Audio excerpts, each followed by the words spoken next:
2 years ago, in the spring, I had the chance to do a great deal of walking along the Mediterranean coast, to stride down a road and give oneself up to thought. What could be more wonderful? You walk between the mountains, right by the sea, under a dazzling sun, gently caressed by a warm wind, and you surrender to your dreams. What a host of illusory visions, amorous tremors, and all sorts of adventures race through a soul carried away by reverie in the space of a mere 2 hours' walk. How many vague yet joyful hopes pour into your breast with that warm, pure air. You drink them in with the breeze. Your heart aches with a longing for happiness, and the long walk stirs a ravenous appetite. And your thoughts, swift, captivating thoughts, fly and sing like a flock of birds. And so, I was making my way along the long road that leads from St. Raphael to Italy, or rather, I was walking past a succession of magnificent landscapes, as if created to serve as a backdrop for all the love poems on earth. And I reflected that from Cannes, where vanity reigns, to Monaco, where the roulette will hold sway, people come to these parts for no other reason than to flaunt their wealth or to ruin themselves completely. And beneath this marvelous sky, in this garden of blooming roses and orange trees, they parade their vulgar conceit, foolish pretensions, and base desires, laying bare human nature in all its servile abasement, ignorance, impudence, and greed. Suddenly, on the shore of a charming little bay, such as are found around every bend of the mountain range here, I noticed a few villas right by the water, 4 or 5, no more, and behind them, along 2 deep ravines, stretched a dense, wild fir forest, and it seemed there were neither roads, nor paths, nor any passage whatsoever. In front of one of these villas, I stopped dead in my tracks. So exquisite was this little white house with dark panels, swathed from head to toe in trailing roses. And the garden, a living carpet of flowers of every size and hue, mingled in a refined and coquettish disorder. The lawn was a riot of color. On each side of every step of the porch, whole fountains of blossoms surged. Against the dazzlingly white facade, blue and yellow clusters hung from the windows, and the stone balustrade crowning the roof was entwined with garlands of large, scarlet bellflowers, glowing like spatters of blood. Behind the house, a long avenue of flowering orange trees stretched away into the distance, reaching towards the foot of the mountain. On the gate, I made out an inscription in small, gilded letters, Villa Bygone Days. I asked myself, what poet or what fairy dwells in this place? What inspired hermit discovered this spot and raised this fairy tale cottage, as if it had sprouted of its own accord amidst a sea of flowers? Not far off, a road mender was breaking stones with his pick. I asked him to whom this treasure belonged. He answered, to Madame Julie Romain. Julie Romain. Even in my childhood, I had heard much about the great actress Julie Romain, the rival of Rachel herself. No other actress had ever been applauded with such frenzy. None had ever been loved so passionately. Yes, loved.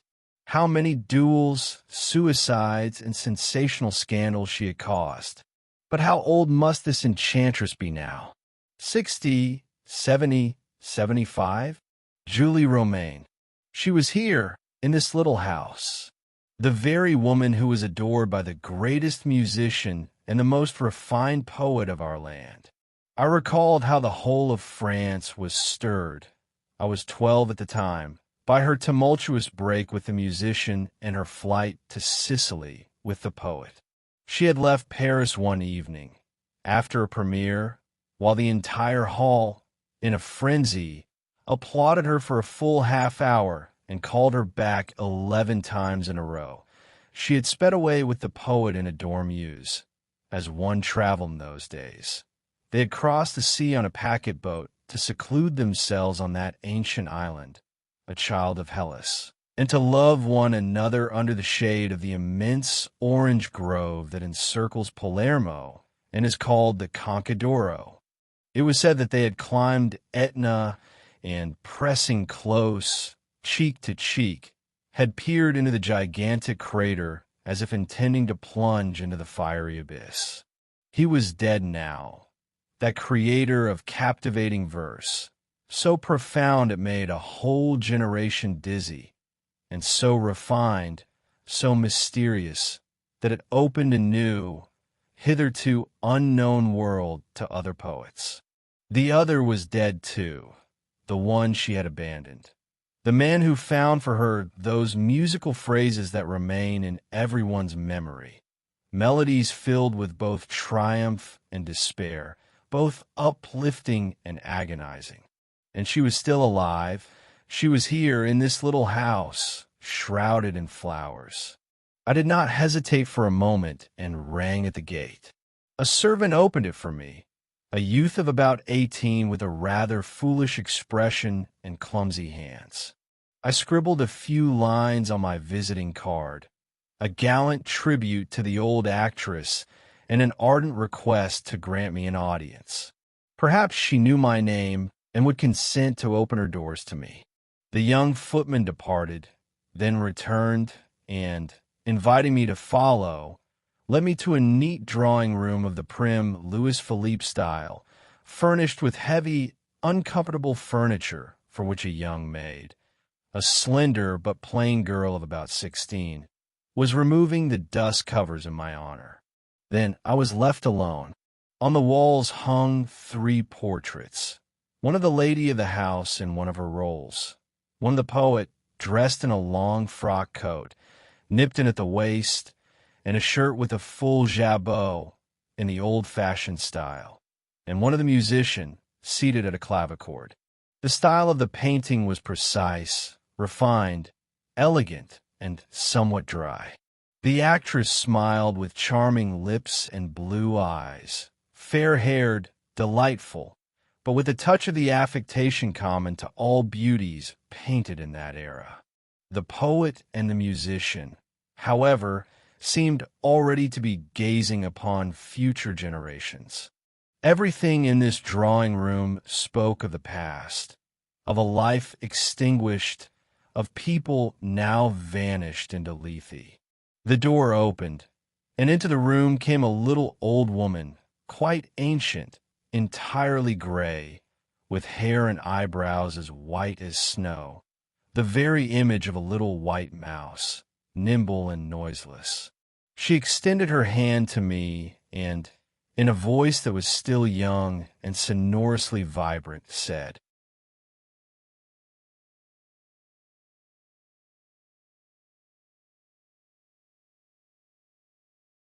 "Thank you for your kindness, sir.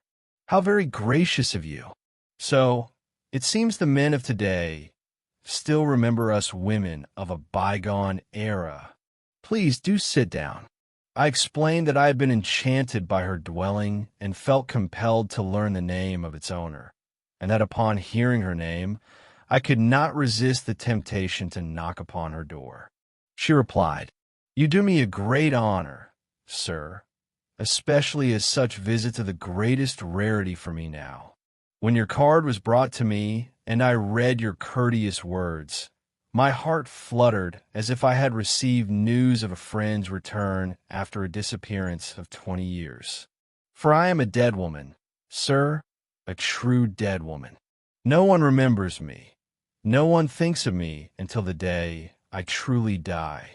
And then, for 3 days, all the newspapers will talk of Julie Romain, printing all manner of stories, memoirs, and pompous eulogies. And then I shall be finished with forever." After a brief pause, she added, "And the wait will not be long. A few months will pass, perhaps a few days, and all that will remain of this little old woman who still breathes will be a handful of dust." She raised her eyes to her portrait, which was smiling at her, this old woman, this caricature of its former self, then shifted her gaze to the portraits of her two lovers, the haughty poet and the inspired musician, and they seemed to be saying to one another, "What does this ruin want from us?" My heart constricted with a pang of sorrow, an inexpressible, vague, and bitter sadness for lives already lived, which still struggle with death in memory, like a drowning man in the depths of a river. Through the window, one could see elegant carriages rushing along the road from Nice to Monaco, and within them flashed young, beautiful, rich, happy women and smiling, self-satisfied men. Julie Romain noticed my gaze, guessed my thoughts, and murmured very, very softly with a resigned smile, "One cannot hold on a life. And how beautiful your life must have been," I exclaimed. She sighed deeply. "Oh yes, beautiful and full of raptures. That is precisely why I miss it so." I saw that she was not averse to speaking of herself, and so I began, gently and with the utmost caution, as if touching a wound, to ask her questions.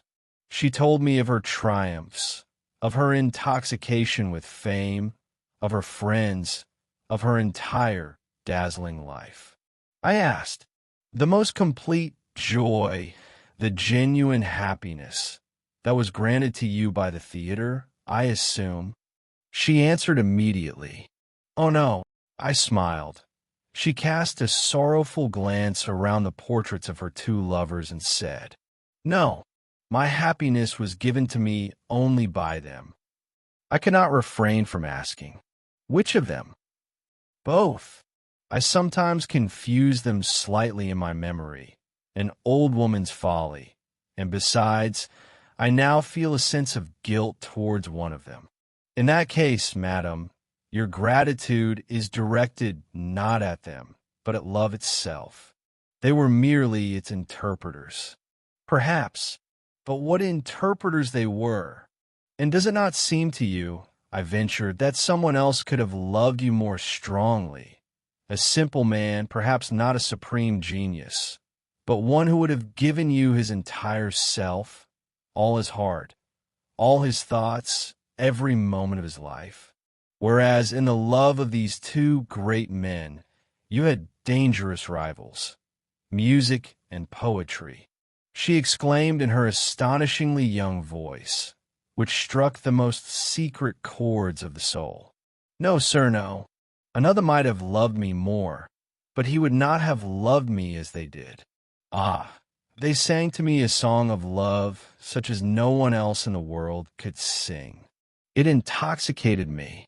Could any other, an ordinary man, have created what they created in their melodies and their verses? And what joy is there in love if one cannot pour into it all the poetry, all the music of heaven and earth? But they knew how to drive a woman mad with the magic of their airs and their words. Perhaps there was more dream than reality in our passion, but such dreams carry you up to the very clouds, while reality always pulls you down, back to earth. If others loved me more than they did, it was only through the two of them that I came to know, to comprehend love, and to bow down before it." And suddenly she began to weep. She wept soundlessly, with tears of the profoundest despair. I pretended not to notice and fixed my gaze out the window. After a few minutes, she spoke again.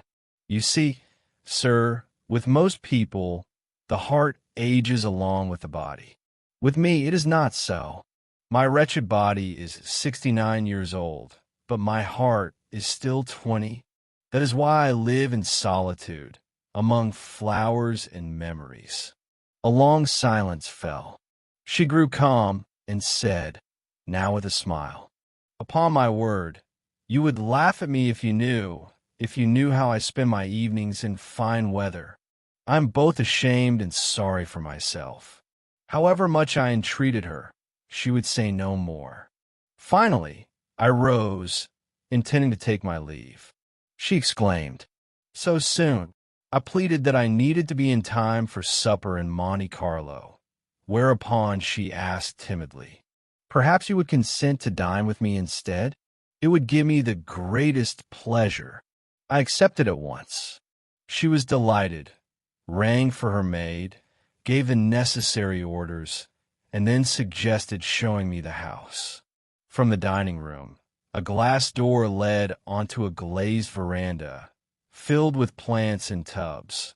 From there, the view stretched over the entire long avenue of orange trees, running into the distance to the very foot of the mountain.